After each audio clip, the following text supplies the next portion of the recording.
अजय मलमल अजय मलमल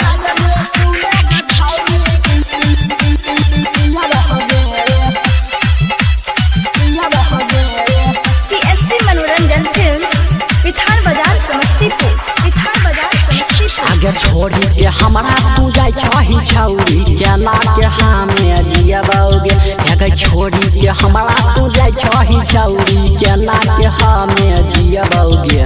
तोहरा के याद में सुनेगा छौरी गांजा दारू पियबोगे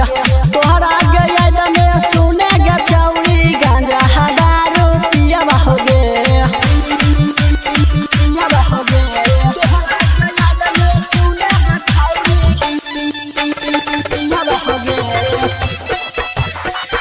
अजय मलमल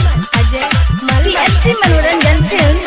विठान बाजार समस्तीपुर चल तो हरा चलन के छौरी लागे रहो का हम लगे सोचरी हो हम गे छौरी बनैबो यह पहा लगे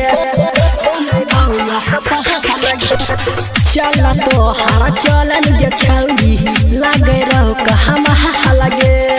सोचरी हो हम गे छौरी बनैबो यह पहा लगे गई मौका पर धोखा दलही जे छौरी फाटल करे जाके नसिया बौगे गई मौका पर धोखा दलही गे छौरी फाटल करे जाके नसिया बौगे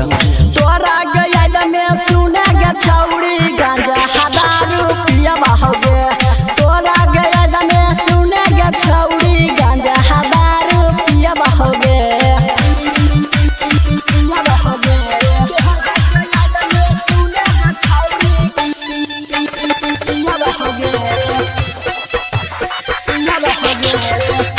अजय मलमल पीएसपी मनोरंजन फिल्म्स विठान बाजार समस्तीपुर घूमले तो ही जाय रही छौरी कमा थान के हटिया गे मिठाले सके करले न छौरी अपना संग घाटिया गे घूमले तो ही जाय रही छौरी कमा थान के हटिया गे मिठाले सके करले न छौरी अपना संग घाटिया गे गई हमारा से कैले न रोशन के संगे शादी कराई के सुतही बौगे गई हमारा से कैले न रोशन के संगे शादी कराई के सुतही बौगे